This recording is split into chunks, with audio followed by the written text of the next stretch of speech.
बिस्मिल्लाहिर्रहमानिर्रहीम। अल्लाहुम्मा सल्लि अला मुहम्मदिन व अला आलि सय्यिदिना व मौलाना मुहम्मदिन व बारिक वसल्लम वसल्लु अलैहि।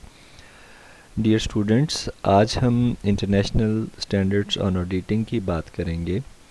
बेसिकली ये वो स्टैंडर्ड्स हैं जो कि पूरी दुनिया में फ़ाइनेंशियल इंफॉर्मेशन के ऑडिट की क्वालिटी को बेहतर बनाने के लिए, फ़ाइनेंशियल इंफॉर्मेशन के ऑडिट को इम्प्रूव करने के लिए पूरी दुनिया में जो फाइनेंशियल इंफॉर्मेशन का ऑडिट होता है उसको एक जैसा बनाने के लिए, उसमें यूनिफॉर्मिटी लाने के लिए इस्तेमाल किए जाते हैं। इन्हें हम ISAs या इंटरनेशनल स्टैंडर्ड्स ऑन ऑडिटिंग का नाम देते हैं।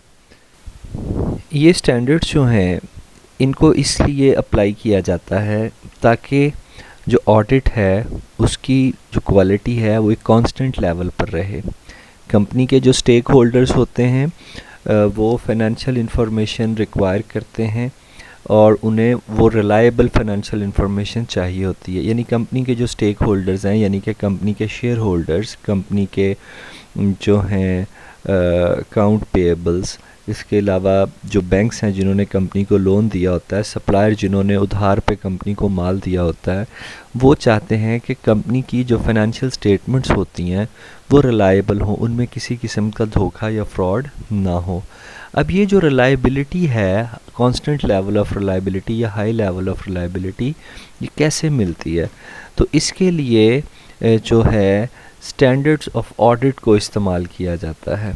और ऑडिट जो है पूरी दुनिया में या तो वो गवर्नमेंट्स जो हैं उसके लिए लॉ पास करती हैं, यानी ऑडिट के लिए जो रूल्स एंड रेगुलेशंस हैं वो गवर्नमेंट भी बनाती हैं, और उसके अलावा जो है उस मुल्क में जो प्रोफेशनल बॉडीज़ काम कर रही होती हैं वो भी ऑडिट के लिए स्टैंडर्ड्स बनाती हैं। ठीक है।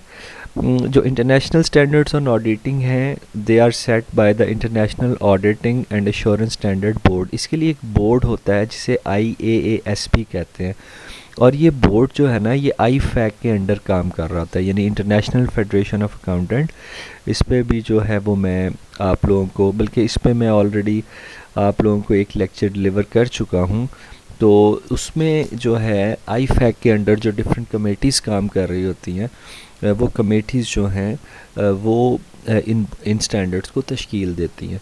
तो अगर आप लोग जो है इससे प्रीवियस लेक्चर सुनेंगे जो यूट्यूब पे अपलोडेड हैं, प्लेलिस्ट में आप जाएंगे तो वहाँ पर ऑडिट की प्लेलिस्ट में जो है वो ऑडिट के लेक्चर्स मौजूद हैं, आप वहाँ से देख सकते हैं। ठीक है।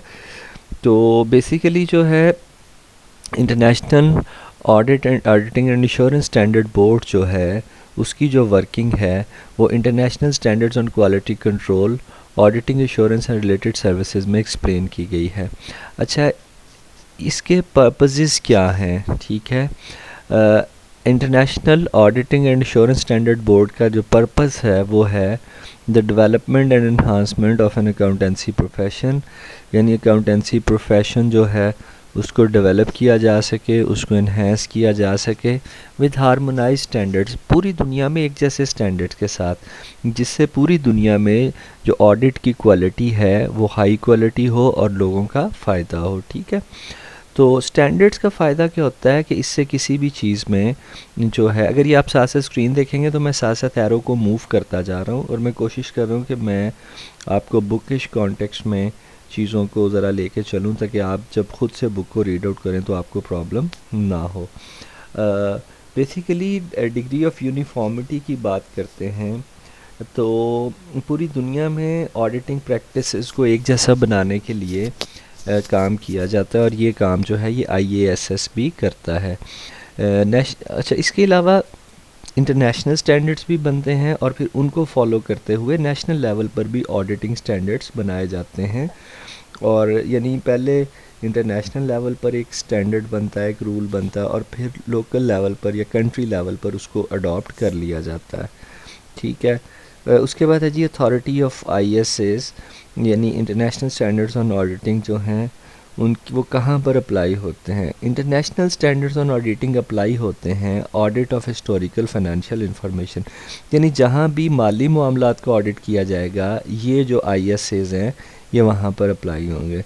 The standard outline basic principle and procedure, उसमें जो है बेसिक प्रिंसिपल्स एंड प्रोसीजर्स लिखे गए होते हैं, ठीक है।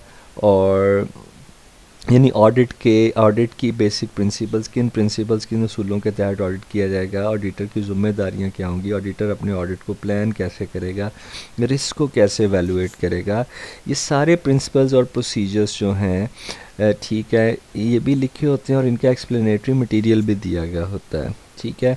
तो इसलिए किसी भी स्टैंडर्ड को अगर आप समझना चाहते हैं, understanding the whole text of a standard is necessary, तो ये आपके लिए पूरा उसको जो है स्टैंडर्ड को पढ़ना और समझना ज़रूरी है, ठीक है। कुछ एडिशनल, कुछ एक्सेप्शनल सर्कमस्टांसेस में, यानी कुछ ऐसी गैर मामूली सूरत हाल, उसमें ऑडिटर ISA से जो है वो इनहराफ कर सकता है ताकि उसके ऑडिट का ऑब्जेक्टिव अचीव हो जाए।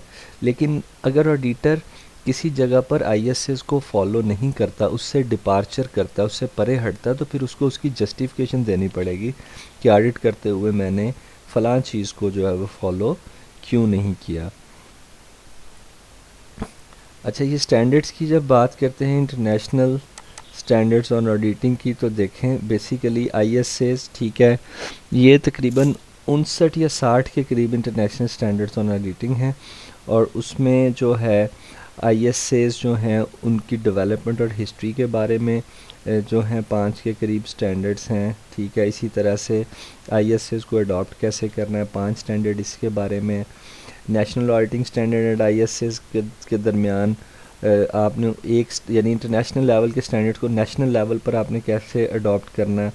और फाइनेंशियल रिपोर्टिंग क्वालिटी पे 15 स्टैंडर्ड्स हैं। और इसी तरह से ये मुख्तलिफ एरियाज़ हैं, IFRS, कंप्लाइंस, ऑडिट एफिशिएंसी, तो ये तकरीबन कुछ 7 के करीब डिफरेंट एरियाज़ बनते हैं। और ये 59 अब मौजूदा वक्त में ये 60 के करीब स्टैंडर्ड्स हैं। Total number of standards are 60 and they are divided into different parts.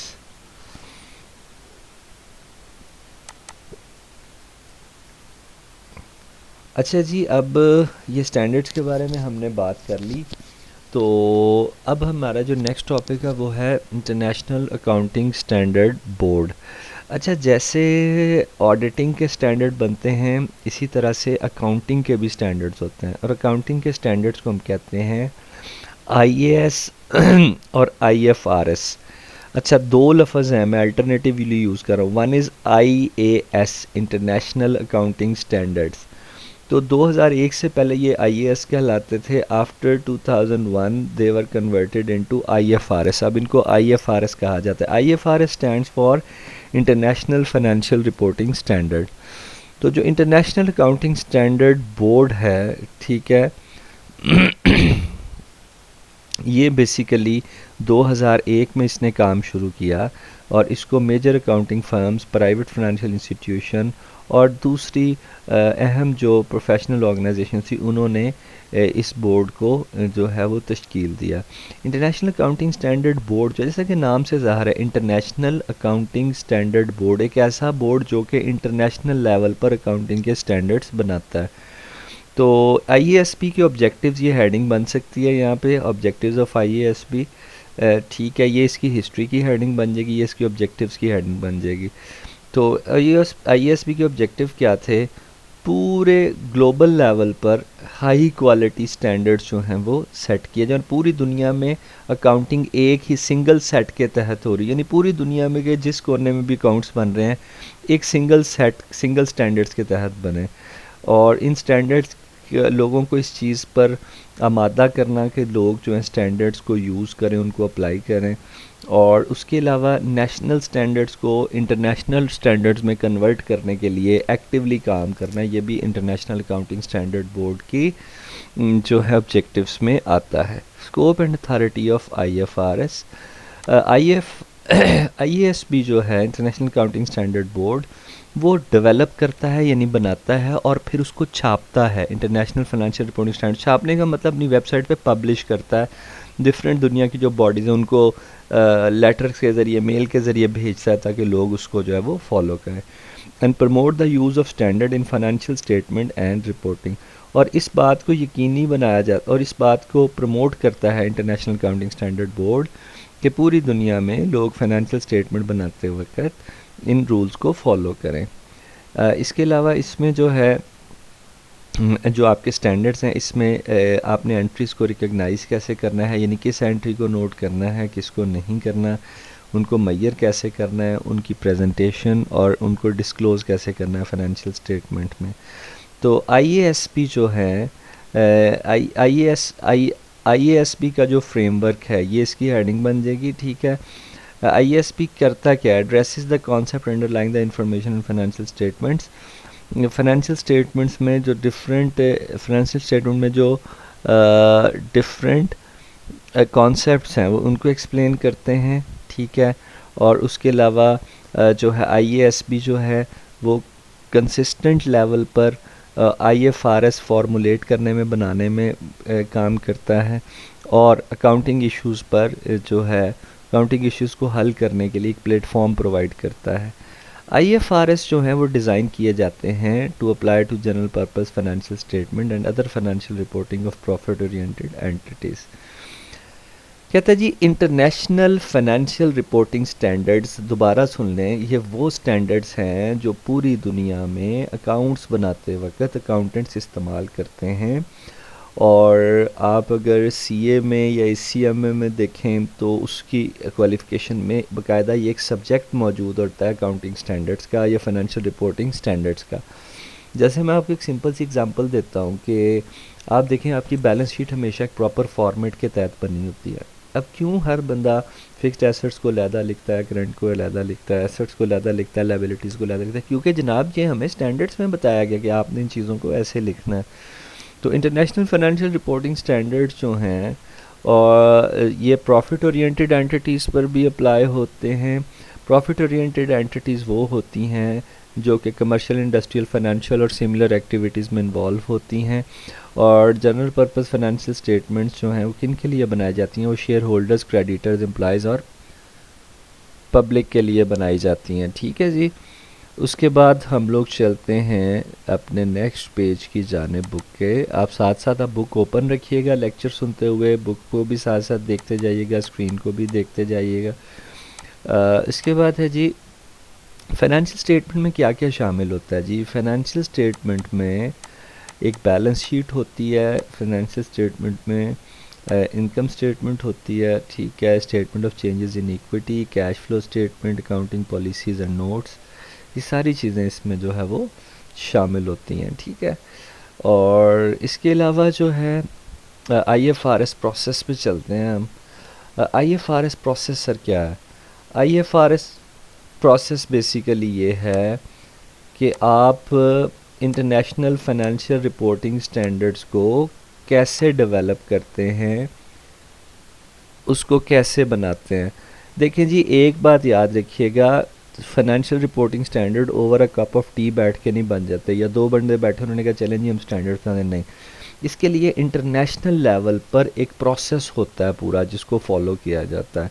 और इस इंटरनेशनल ड्यू प्रोसेस में accountants, financial analyst, user, business community, stock exchange, authorities के लोग, यूनिवर्सिटीज़ के लोग पूरी दुनिया से शामिल होते हैं। और इसमें कौन कौन से स्टेप्स होते हैं सर? इसमें 9 स्टेप्स होते हैं बेसिकली।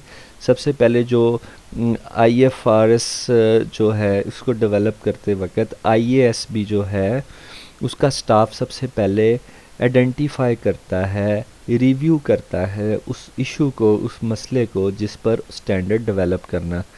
उसके बाद देखा जाता है नेशनल लेवल पर जो है क्या इसका कोई हल मौजूद है, फिर इंटरनेशनल लेवल पर भी लोगों से इसका हल पूछा जाता है। और उसके बाद है जी consultation with standard advisory council. Standard advisory council जो है उससे भी पूछा जाता है, उनसे भी उनका फ़ीडबैक लिया जाता है। और फीडबैक लेने के बाद जो है, अच्छा अब होता क्या है कि जो स्टैंडर्ड एडवाइजरी काउंसिल है वो अपने व्यूज़ देती है, वो बताती है कि जी इसके ऊपर जो है काम करने के लिए पहले से ऑलरेडी कोई काम हुआ है। अगर इस मसले पर जिस पे स्टैंडर्ड डेवलप करना है काम नहीं हुआ तो फिर वो एक एडवाइजरी ग्रुप बना देती है, ठीक है, स्टैंडर्ड एडवाइजरी काउंसिल। और वो एक डिस्कशन डॉक्यूमेंट पब्लिक को इशू करते हैं जिस पे लिखा होता है कि जनाब हमें ये मसला दरपेश आ रहा है, उसके लिए हमने स्टैंडर्ड डेवलप करना है, तो आप अपने कमेंट दें, यानी पब्लिक से कमेंट मांगे जाते हैं डिस्कशन डॉक्यूमेंट के ज़रिए। फिर लोग जो अपनी मेल्स के थ्रू जवाब देते हैं, लोग अपनी अपनी जहन के मुताबिक उस मसले का हल बताते हैं, तो उसका फिर एक एक्सपोजर ड्राफ्ट जो है बना के 8 फ़ोटो से अप्रूव किया जाता है और फिर लोगों से दोबारा उस पर कमेंट मांगे जाते हैं। यानी पहले डिस्कशन डॉक्यूमेंट पे लोगों से कमेंट मांगे जाते हैं कि जी हमें मसले का हल बताएं।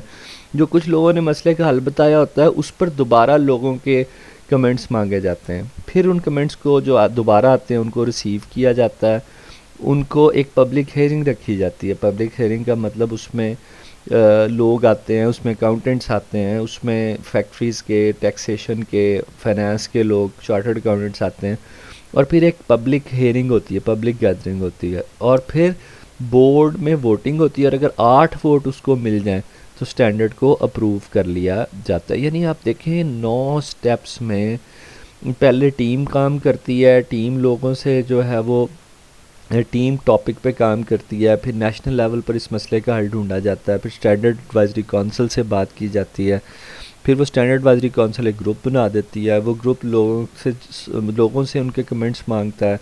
जो लोगों के कमेंट आते हैं वो दोबारा उसकी बेस पर एक ड्राफ्ट तैयार करके, एक तहरीर तैयार करके, एक स्टैंडर्ड, एक रफ सा स्टैंडर्ड बना के लोगों से पूछा जाता है। फिर उस पर कमेंट दोबारा रिसीव होते हैं, फिर पब्लिक में उसकी हेयरिंग होती है, फिर फाइनली जो है उसको अप्रूव किया जाता है। अच्छा, आम तौर पर एक जो कमेंट पीरियड होता है किसी भी स्टैंडर्ड का वो 120 डेज़ होते हैं। यानी एक स्टैंडर्ड बना तो आप 120 डेज़ तक आप उसके ऊपर जो है जनाब कमेंट कर सकते हैं।